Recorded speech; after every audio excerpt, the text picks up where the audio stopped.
지금 이 순간 삶의 무게에 지쳐 있거나 마음이 어지러운 당신에게 공자의 지혜가 조용히 속삭입니다. 고요한 강물처럼 흐르던 그의 말은 지금 이 시대에도 여전히 울림을 주고 있습니다. 공자는 말했습니다. 배우고 때때로 익히면 또한 기쁘지 아니한가? 배움이란 단지 지식을 축적하는 일이 아니라 자신의 내면을 들여다보는 일이기도 합니다. 어느 도서관 사서였던 한 중년 여성은 매일 아침 도서관 문을 열기 전에 고전 한 구절을 읽고 마음속으로 되새겼습니다. 어느 날 그녀는 그 글귀를 포스트잇에 적어 이용자들에게 보이게 했고 그날부터 매일 다른 문장을 붙였습니다. 그녀는 말합니다. 글은 조용히 사람의 마음을 바꿔요. 제가 아니라 말이 사람을 다독이는 거죠. 이처럼 잔잔한 울림이 우리 삶을 변화시킬 수 있습니다. 공자가 말한 기쁨은 큰 성취가 아닌 작고 반복되는 일상의 성찰에서 나옵니다. 그건 마치 매일 아침 창문을 여는 것처럼 작은 습관이 삶을 맑게 바꾸는 일이지요. 공자는 또 말합니다. 군자는 을을 따르고 소인은 이익을 따른다. 이 말은 단순히 도덕적 교훈을 넘어서 삶을 바라보는 관점을 묻습니다. 어떤 일을 할 때 우리는 자주 계산합니다. 이게 나에게 이득이 될까? 그러나 의로운 마음은 손익을 따지기 전에 그것이 옳은 일인지를 먼저 생각합니다. 한 청년이 있었습니다. 스타트업에서 일하며 유망한 길을 걷고 있었지만 그는 오랜 고민 끝에 공익 변호사의 길을 택했습니다. 수입은 적고 일은 많았지만 그는 후회하지 않았습니다. 지금 당장은 힘들어도 내가 도와준 한 사람이 나중에 또 누군가를 도울 거라는 믿음. 그게 내 삶을 지탱해요. 공자의 말은 거창한 삶의 방향을 바꾸라고 요구하지 않습니다. 그저 묻습니다. 당신은 지금 옳은 길을 가고 있는가? 우리는 때로 작고 조용한 선택에서 진짜 인간다움을 배우곤 합니다. 그건 삶을 깊이 있게 만들어주는 원칙이 됩니다. 공자는 또 이렇게 말했습니다. 덕이 없는 지식은 위험하고 지혜 없는 덕은 허약하다. 이 말은 배움과 사람됨이 함께 가야 한다는 가르침입니다. 요즘 우리는 속도가 중요한 시대에 살고 있지만 그 안에 품은 내용이 얼마나 중요한지는 종종 잊곤 하지요. 어느 대학 교수가 있었습니다. 그는 뛰어난 논문을 발표하며 명성을 얻었지만 학생들 사이에서는 차갑고 거리감 있는 인물로 알려져 있었습니다. 그러던 어느 해 한 학생이 긴 투병 끝에 졸업장을 받지 못하게 되자 그는 조용히 찾아가 졸업 논문 지도를 자청했습니다. 그의 그 작은 배려는 학생들에게 큰 울림을 주었고 사람들은 그를 다시 바라보게 되었습니다.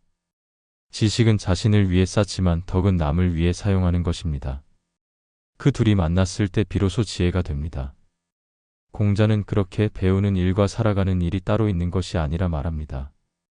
우리가 누군가에게 손을 내밀 때 그건 곧 삶을 배우는 순간이기도 하니까요. 또한 공자는 말합니다. 말을 삼가고 행동을 조심하라. 우리는 종종 말로 사람의 마음을 읽습니다. 그러나 조용한 침묵은 오히려 더 큰 신뢰를 만들기도 합니다. 작은 마을에 한 이장이 있었습니다. 그는 마을 사람들과 깊은 대화를 나누기보다는 늘 조용히 일만 했습니다.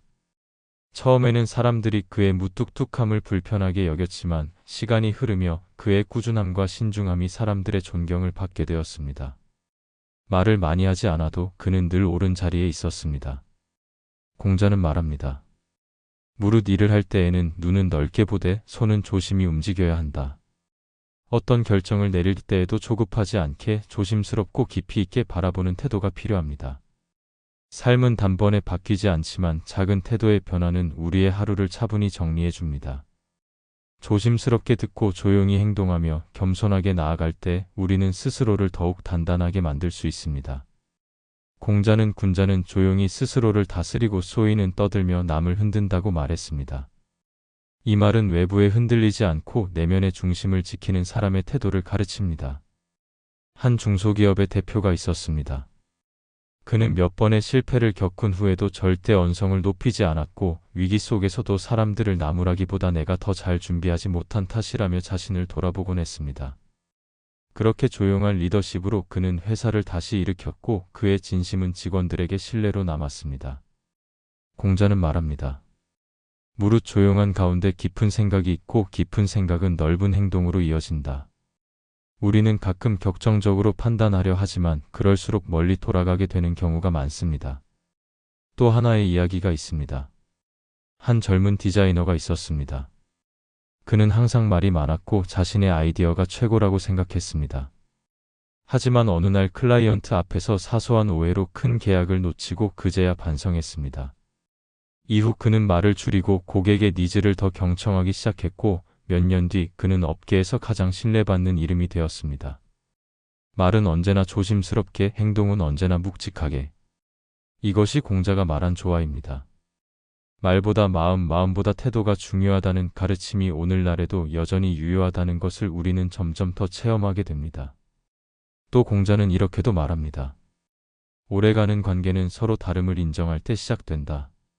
사람은 저마다의 길을 걷고 마음의 속도도 모두 다릅니다. 그 다름을 틀림이 아니라 다양함으로 받아들일 때 우리는 진정한 관계를 맺을 수 있습니다. 도시에 사는 한 노부부가 있었습니다. 남편은 정적을 좋아했고 아내는 사람들과의 소통을 즐겼습니다. 처음엔 자주 다투었지만 서로의 성향을 받아들이며 자신만의 공간과 시간도 존중하게 되었죠. 그러자 오히려 더 많은 대화를 나누게 되었고 둘의 관계는 어느 순간 더욱 깊어졌습니다. 조용한 존중은 사랑보다 오래가는 힘이 있습니다. 공자가 강조한 예와 존중은 단순한 형식이 아니라 사람이 사람을 온전히 바라보는 태도였습니다. 공자는 이렇게 말했습니다. 도를 아는 사람은 물러서지 않는다. 때를 알면 나아가고 모르면 물러선다. 이 말은 단순한 유순함이 아니라 타이밍을 아는 지혜를 뜻합니다. 한 외교관이 있었습니다. 그는 열정적이었지만 어느 순간 모든 것을 관통하는 통찰을 얻었다고 했습니다. 어떤 대화는 이기는 게 아니라 지는 척하는 것에서 진짜 신뢰가 시작됩니다. 그는 어느 협상에서 자신이 일부 양보함으로써 상대의 마음을 열었고 그 결과 더 큰 성과를 얻었습니다. 공자의 말처럼 이기는 것이 곧 옳은 것이 아니라 옳은 태도가 이기게 하는 것입니다. 공자는 또 말합니다.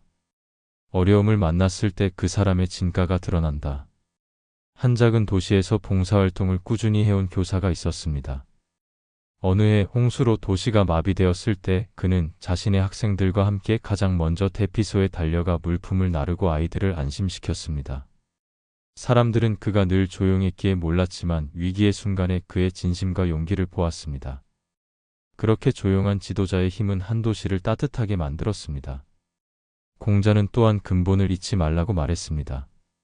나무가 크기 위해서는 뿌리가 깊어야 하듯 삶의 기반이 튼튼해야 어떤 변화에도 흔들리지 않습니다. 어느 대기업의 임원은 매주 고향의 노모에게 손편지를 썼습니다. 바쁜 일정 속에서도 그는 그 시간을 빼놓지 않았고 그 편지는 그 자신에게도 삶의 균형을 되돌아보게 해주는 나침반이 되었습니다. 그는 말했습니다. 사람은 높이 올라갈수록 더 자주 아래를 바라봐야 한다고. 마지막으로 공자는 이렇게 말합니다. 진실된 마음은 오래간다. 위선은 금방 꺼진다. 이 말은 삶에서 무엇을 지켜야 하는지에 대한 공자의 조용한 단언입니다. 사람은 결국 마음으로 연결되는 존재이며 그 마음이 진실할 때 비로소 모든 관계와 일은 깊이를 갖게 됩니다. 한 사람의 삶은 수많은 선택의 연속입니다.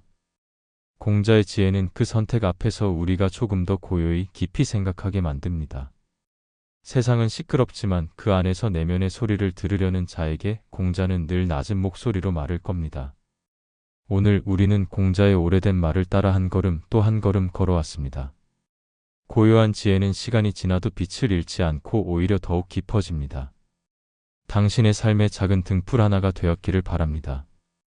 혼란과 소음 속에서도 마음을 지킬 수 있는 사람이 되기를, 그 여정에 공자의 말이 조용한 친구가 되어주기를 바랍니다. 감사합니다.